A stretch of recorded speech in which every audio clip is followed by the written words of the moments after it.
Okay. Haven't done an interview for a while. How you doing, Lon? Good. Thank you for being here today. Okay. Can you introduce to yourself who you are to the audience, please? Don Fenwick. Thank you. Born in Cheverly, Maryland. Grew up in Berwyn Heights. Is that the level with us? Well, let me see. See both of us? Yeah, I can see. Yeah, I can see. Okay. Yeah, because it looked like it was pointed down.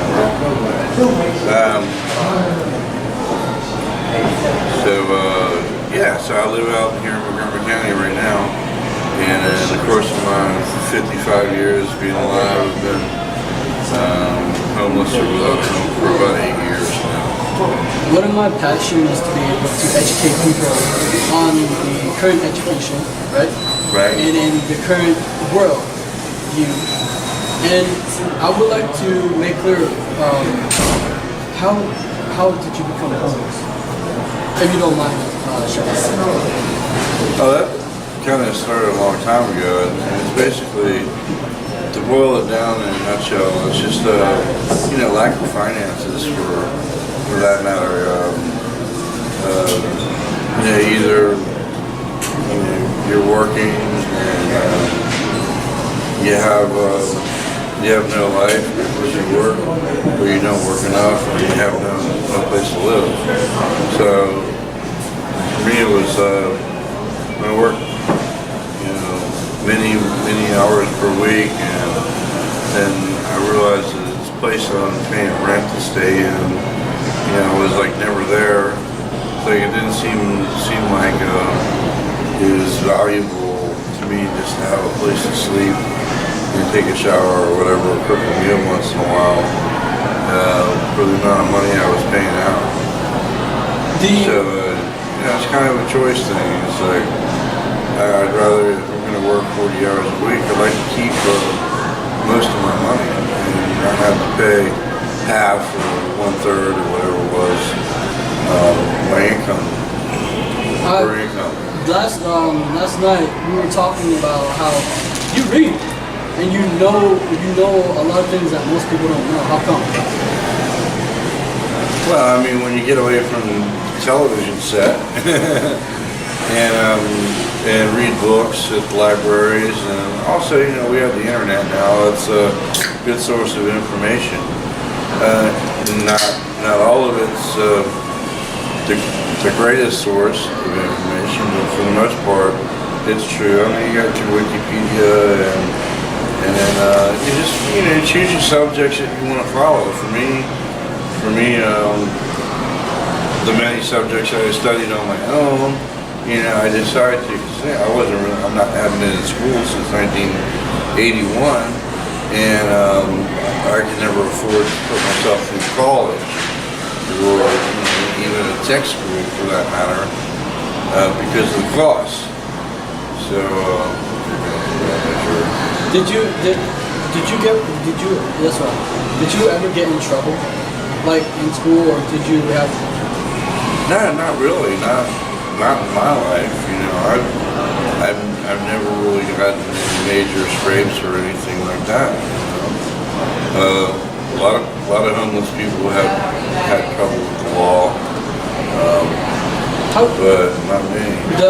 The thing that I want to know is how can we help you guys? What can we do? Or what is your perspective that we can approach you with?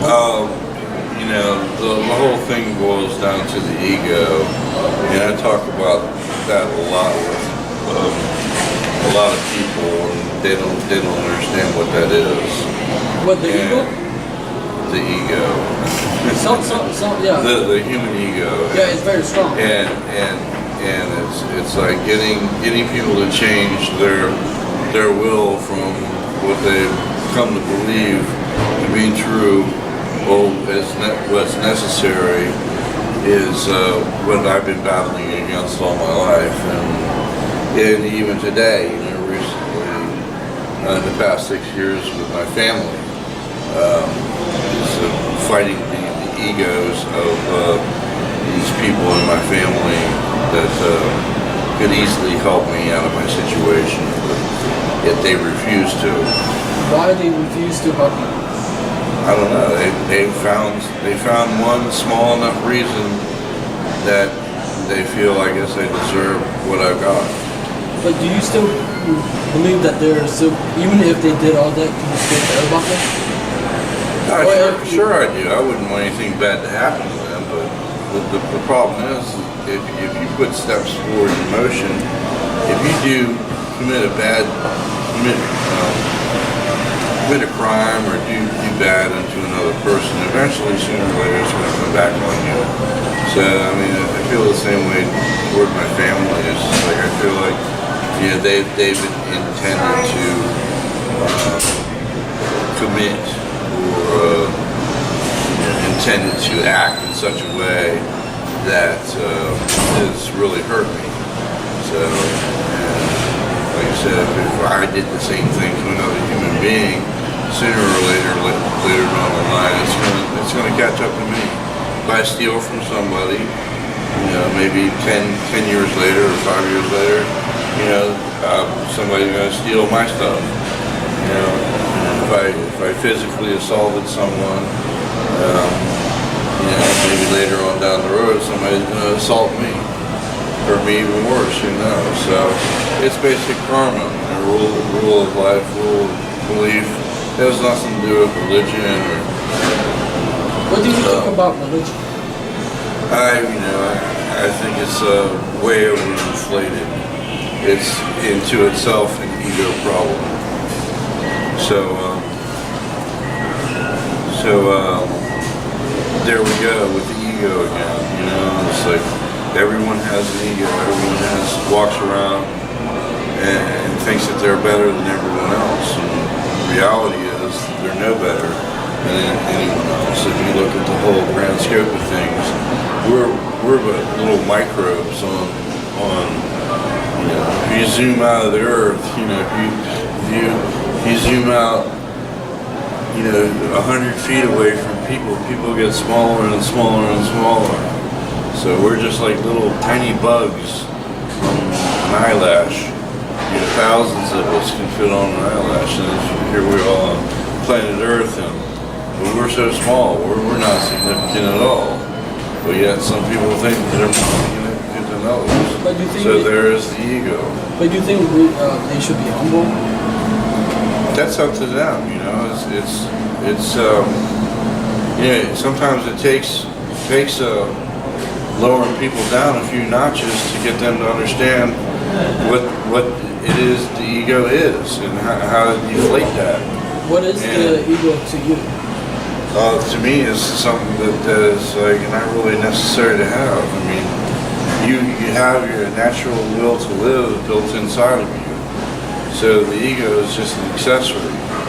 It's kind of like wearing a necklace that's nice and shiny or a big diamond ring. That this is just something that says, hey, I'm bigger and better than you are, or I drive a fancier car than you do. Well, you have a new car, and I can laugh in your face and say, well, you don't have a car. Look at my car. I got a Lamborghini. It's because society. Some people are happy to have an old piece of junk car that gets them from their place of residence to the grocery store and back. Yeah. They're grateful for that. They have gratitude. So that's why I wanted to. People judge you by the way that if you don't have material success, or just the way that you look. I mean, that's why I don't really. For me, that's why I don't dress as good as they think they want me to. Right. Well, I mean, for me, I don't have any problem looking the way I look because I am the way I am because they made me that way. It's like things could be so much different right now, but the people I refer to as them made me that way.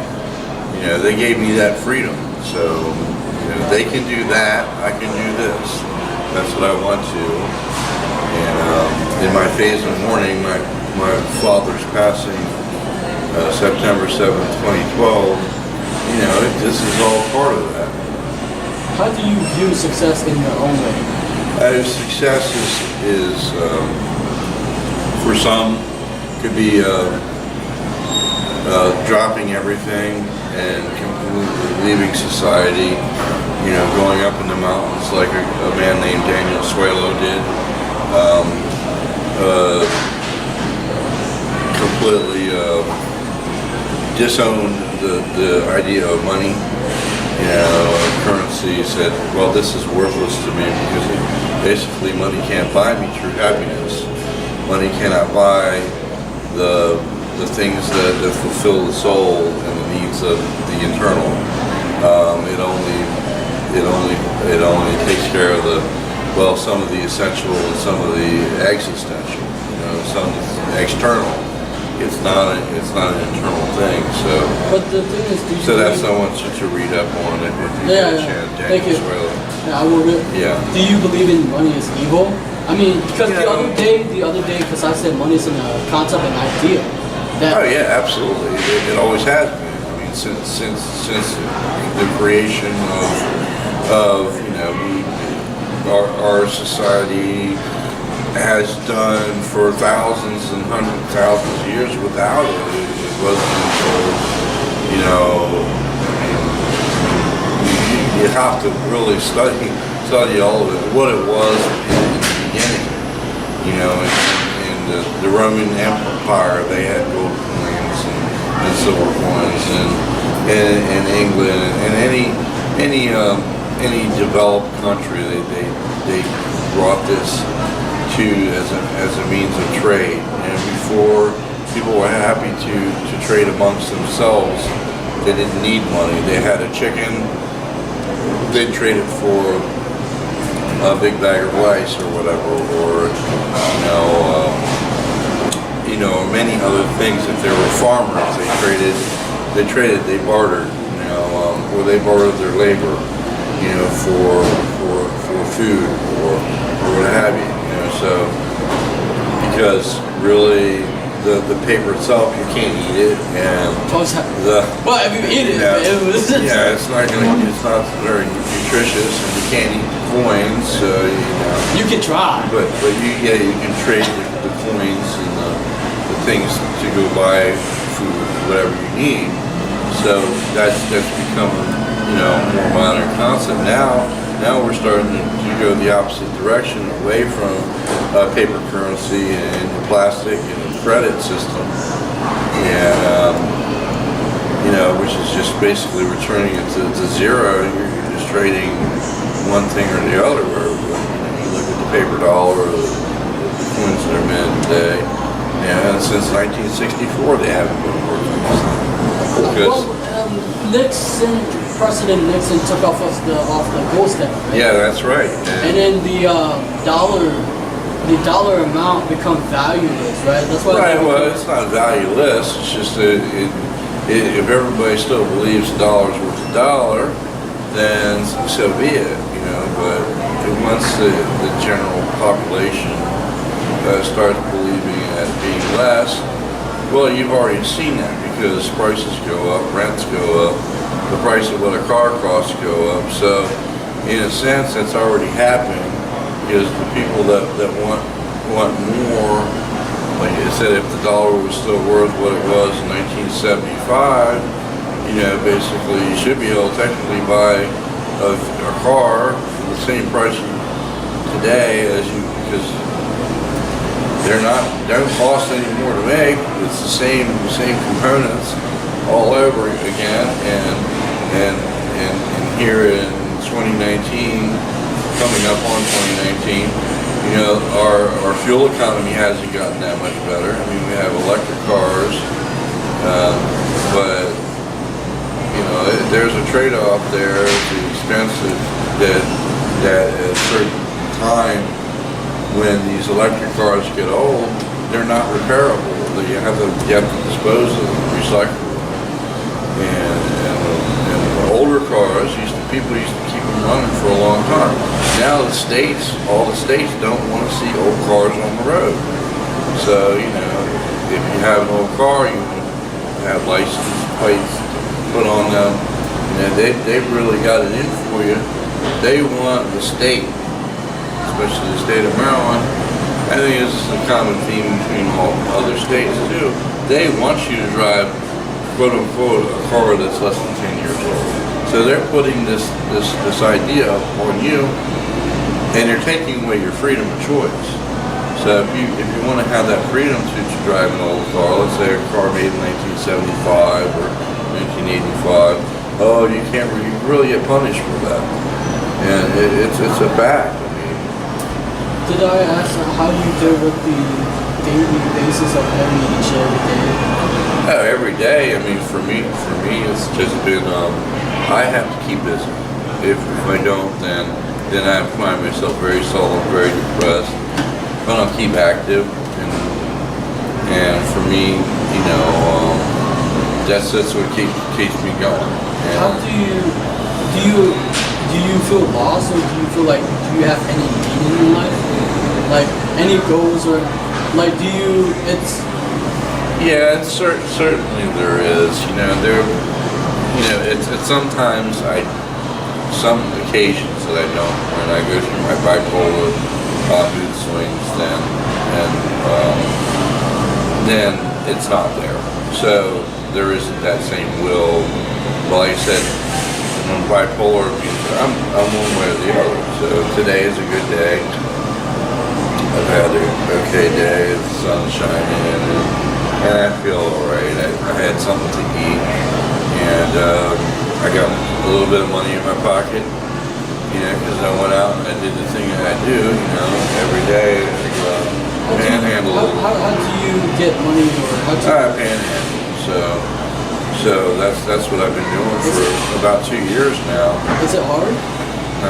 It's not. It's just the first part of it is just getting over yourself and getting out there to do it. Like, is it hard, like, when people watch you, like, it's the No, not really. For me, it's a game, because I've always been a people watcher. So I watch people, they're watching me, I'm watching them. So for me, it's like, okay, go ahead and judge me, but I can do the same thing to them. They're driving around in a brand new car, but they've got a look on their face like they're completely miserable with their life. Yeah, actually, It's most like, people are miserable. So. Yeah, I mean, they've got the job, they've got the car, they've got the house. But then, right? And then they're like, That's because they don't have a sense like of I saw a purpose. lady driving a BMW the other day, and she had her hand on her head, like, she was so stressed out, and I was like, what are you stressed out about? You're driving a BMW. She was a good-looking lady, and I said, what's the issue, And then she started laughing at me. I said, yeah, that's right. And as I approach traffic, for me it's a little game, and it's just like I'm just out there for one thing, and that's to get what people are willing to offer, and then I take that and I do good things with that. What do you think about being interviewed today? Did you how did you feel? You feel comfortable when I interviewed? Yeah, it's okay. I think the important thing is you have to have an understanding of every person's case on an individual basis. Now, mine may not line up to someone else's as to why I do what I do, but in any person's case, it comes down to finances. So if you don't have that minimal amount, back to the money trip again. The money trip is, okay, I think in 1993 or something like that, 1994, I could rent a room for $200 a month down by the University of Maryland. It was cheap, it wasn't fancy or anything, but it was a place to live. Inside it had heat, and access to a kitchen area, and a bathroom, a shower, and very basic, And I think the master bedroom at the time was $350. So, but that was 1993. So, we're fast forward, many years later, 20, 30 years later. So the rents have gone up since then. I mean, I'm not going to say drastically, but for me, in my period of time, if I look at the dollars, how much money do I need to get into a place? How can I not be homeless when you got to have some kind of job? or some kind of income. The money's got to come from somewhere, and then you got to give that money over. Do you really want to give all that money over? How do you feel when you pay too much for something at the grocery store, like it's not on sale? Well, I used to pay $2 for this, and now it's $3. Oh, that really gets you upset because you're just used to things being a certain way. It's different, and so basically, I got to that point. I look in the paper, and I'm looking, well, where can I live? Where can I live where I don't have to live with a bunch of crazy people? And that's the other thing. That was the economical way to get off the streets and be homeless. But then you live with all these other people, and they all have their own habits, and they all do their own things. And they all, you might be sleeping, and somebody might be making coffee, or just decide to play their radio or the TV set really loud, or they might be fighting with their girlfriend. You just don't know. There's an infinite amount of variables with that kind of housing situation. So it's just like, for me, I'm better off when I'm by myself. I want to be able to make my own noise. If I want to play my own stereo and listen to my own music, and not with a pair of headphones on, I can do that. But so I've given up 7 years of my life because I can't live by myself, perhaps. But then the money that I would have spent out paying rent, I mean, that's all gone. You don't ever get that back. The time it takes to make the money, you don't get that back. And then next thing you know, right. How do you deal with do you have any fear for the future, or do you live in the moment, or what do you do? Not anymore. I used to have terrible fear of outcomes and situations and all that, and now it's like you kind of have to deal with things as they come along, and you do the best you can and kind of roll with the punches, and that's what I've been doing. And as much as I want to go fight some other people about some certain issues, I can't. What type of issue? Well, this is stuff with my past, with my father's passing and all that. But to do things legally, it costs some money, and that's something I don't have. And I think for them, they knew that, so they had the upper hand because they knew I was poor. So anyway, I kind of bounce back to that subject a lot because that's part of my PTSD. It's a lot of stress across the events that happened prior to and following my father's passing, and a lot of what's happening right now is related to that, the homelessness and all that. Even though when I was in Arizona, prior to living here, I was in and out of kind of like a halfway house kind of situation, sobriety house, in and out, and then sober still couldn't get a job, so it's like, what does that tell you? We're sober and still getting fired from jobs. So it's like always had a problem, go to work and like some kind of regular job, and something would happen, and I'd get an argument with the management or whatever. And then, okay, you're done, you're fired, get out of here. And then same thing, it's like, okay, because I want to run the show. When I'm running an operation, I'm running it. That's it. It's like they don't like it, I tell them I don't like it. So you had a lot of problems, in the social, not just work environment, social issues too. So it's just like all around, the psychological problems that I've been dealing with for, since basically the 70s, since I was a kid, still hanging around to this day. It's still in your subconscious. It was still there. It just doesn't go away. I mean, like I said, fortunately today is a good day. I'm not all depressed today.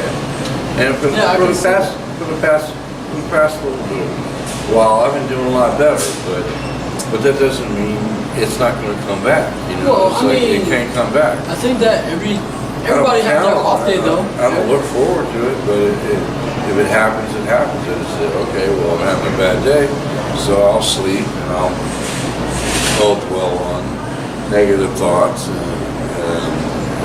I think that's. hopefully the next day I'll be better. I think that's normal for everybody because everybody goes through that for when they have their bad days and their happy days. Everybody. Yeah, I see that too. Just like I said, the look on people's faces when I'm out there. And I was like, well, I'm not the only one that seems to have a miserable life. You know, so if you have a a really nice car. I see this really nice car. I'm like, where's the guy's girlfriend? There's nobody in the passenger seat. And once in a while, I'll see, and there's two dudes. Oh, that must be the guy and his boyfriend or something. No, but or who knows? I mean, I don't know. No, I'd like to play jokes on people, but right. But the whole because I know where it come from. I know where there's no food on the table, and then we're poor. Right, and it's not easy, right? In other countries too, and here in the United States, I mean, even for me, I got it made, and being where I'm at right now, I don't ever starve. I mean, I always get food, I always get money every day, because I go out and I hunt for it, and I usually don't have to go too far, to get that. Like today, I got a $10 subway card, so I actually gave that to my buddy Jay because he hadn't had anything in a while. So, and there's the other guy at the bus stop I see once in a while. I threw him a couple of bucks out of what I made. So I help other homeless people with some of the money that I get. Here's the question that I'm interested in. Why is it that you have no anger, no hostility, no towards other human beings, but you also give while you're homeless? Why is that? Where's this kindness come from? Why? Believe me, because the other people that I've been dealing with are generous with me. It gives me the ability to share a little bit, and a couple of bucks isn't a big deal, or helping somebody out with some food isn't a big deal. And like I said, I go dumpster diving, and I find so much food in the dumpster right over there, and like I used to call people up on the phone. I used to find turkeys and cases of eggs, and all kinds of stuff. Especially now in the wintertime, it's prime time. Tons and tons of food, literally just wasted. Wasted could go to families that are in need. But I don't have those kinds of resources to distribute it. And then there's that risk factor. What if it is bad? So how do you do it? You have to use a little bit. Okay, so it's recording. I thought it was recording. But no, it's recording. Yeah. I was like, no, that would be funny. I was like, no. We just recorded. We just did nothing for about 10 minutes. But I do appreciate the kindness that you show to others. Like you don't have this. Do you oftentimes make others people smile? Even though sometimes you get down. I would like to. I like to be in that position. That's part of my life. All right, don't worry about that. Don't worry about it. I know that. Yeah, the big fat guy can be kind of a so. Yeah, I know about it. All right. So anyway, part of my talents, you asked, but what I know, what I can do. Abilities and disabilities. The disabilities are just psychological, not really necessarily physical. I have sometimes have chronic fatigue and narcolepsy or a false sleep, and that ties in with depression and with the post-traumatic stress. Overactive thinking shut down. But abilities, as far as like real life abilities, I have huge amounts of talent sitting right here, and huge amounts of ability sitting right here that's just untapped, undiscovered, unknown, because no one knows, what I can do. And I know what I can do, but, there's that whole thing that I've been fed all my life. What did you Since I was a kid, that was this negative vibration. So despite all those abilities and abilities to go do, talent, job, what do you mean vibration? or whatever. What do you mean by vibration? Oh man, it comes from like my childhood, so been knocked down. Like as I've been trying to get up and knocked down. And it's from my parents, and seeing how both of my sisters were really encouraged to get up and go, and they helped them along and really lit the path for them and greased it with money and all that. Sent them both to college, made sure my sister had braces and hearing aids, and when it came to me, so all my teeth are gone now, and then my other sister is beautiful and has perfect teeth, and so all that stuff got taken care of somehow. I don't know, but anyway, I was a little skipped out a little bit. So that's fine. You edited it.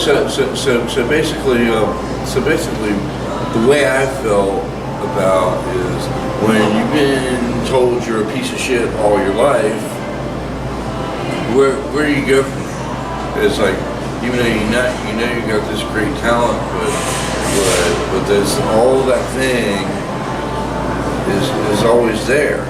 It's like a little voice. The inner voice is instead of you can do anything that you want to do, the encouragement thing.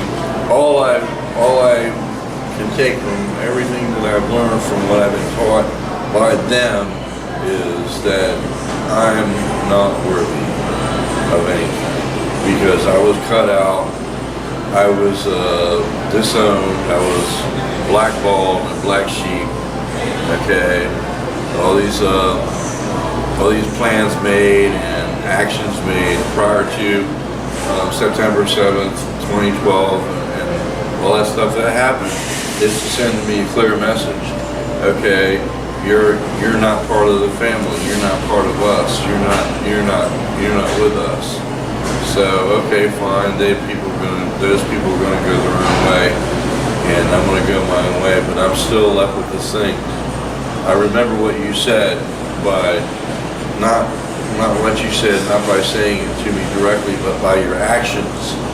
Okay, and by those actions, have defeated all purpose in my life to attempt to express my talents, or to go out there and work anymore, or try to be, this and that. There is one thing that I want to do in my life that I'm going to continue to work at, and that's playing music. But besides that, I'm good at a lot of things, mechanical skills. I did plumbing work for a while. I ran my own company, did my own movie business, and when I was in Arizona, I was actually pretty successful. I worked with jewelry and natural stones. When I was with Susan, I had a recording studio set up. I had a lot of stuff going on. A lot of good things happening. And I was free from the family. I wasn't hearing any stuff, and this is all before my father died. So leave me to myself, and leave me alone for a little while, and I can do great things. But like I said, as soon as all this stuff happened with my dad, it reminded me again about how my family really felt about me. And I haven't heard otherwise since then. There's been no encouragement for me to do anything for myself since then. So it really left a bruise on me, one that you cannot see. All those things happen, So, and when I talk about post-traumatic stress, you know, it's like every time I see a blue pickup truck, I get, you know, so. Well, So anyway. thank you so much for the time that you guys spent. Yes, sir. Yes, sir. With me. And I appreciate the time that you have shared with me. It's cool. He says, shut it off. Yes. But like I said, we could do another interview and piece things together. It might be worth doing, sure. It's okay, but no. I mean, if you have editing software, I don't know. Yeah, I mean, I don't know what you use. You use a Macintosh or? I know I use Windows. You use Windows? But I don't use like the upgrade version. You don't use Movie Maker, do you? Yeah, I do use Movie Maker. Oh my God. Yeah, it's not as good, but yeah. No, because I used to use something else for.